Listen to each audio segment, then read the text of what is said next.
Okay, so for 8-4 symmetry, there are two types of symmetry, and this section should be very easy. There's not really much to it, just knowing that reflectional symmetry is when you can fold something in half over a line, okay? It's different than a reflection. On a reflection, we're taking something here, reflecting it here. For reflectional symmetry, it's one shape that can be cut in half, okay? Which is very important. And we could have a vertical line of symmetry or horizontal line of symmetry. Think about an X. You can cut it in half and fold it over itself from top to bottom. And an M, you can fold from left to right or right to left. Now for rotational symmetry, it rotates to be itself less than 180. Of course, anything, if we turn it around 360, it's going to be itself again. But if it's less than 180, it's called rotational symmetry. So this one, even though I can't draw really a perfect star, if I rotate it even just that much, less than 180, it's still the same star, okay? And I could rotate it again. Now, point symmetry is a type of rotational symmetry in which it rotates exactly 180 degrees.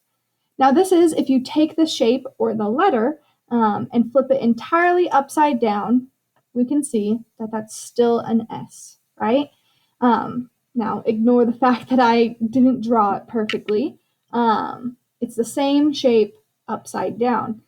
Now, it's not about flipping it, it's about rotating it, okay? Now, if a figure has point symmetry, it has rotational symmetry just at exactly 180. This star doesn't have point symmetry because if I turn it upside down, it won't look the exact same as this. But it does have rotational symmetry because I can rotate it at different degrees other than 180 for it to be itself. Okay. Now for lines of symmetry, looking at examples in the textbook, we can draw on lines of symmetry. They could be horizontal or vertical lines. They could be horizontal lines. They could be any line that folds the shape onto itself. Now for rotational symmetry, we can see here the star would rotate 72 degrees. Now that star is drawn much better than mine. But this triangle, we can't rotate it to be itself about any point unless we rotate it all the way 360 back around. But really, we need less than 180 for it to count as rotational symmetry. Now let's talk about that a little bit more, just understanding the difference between the two. So this one has both rotational and reflectional symmetry. I can rotate this point to be up here, and it's the exact same shape. I can also cut this shape quite a few different times, okay? Now for the letter R, I can't cut the letter R in half any which way. I can't rotate it to be itself, so it has no symmetry.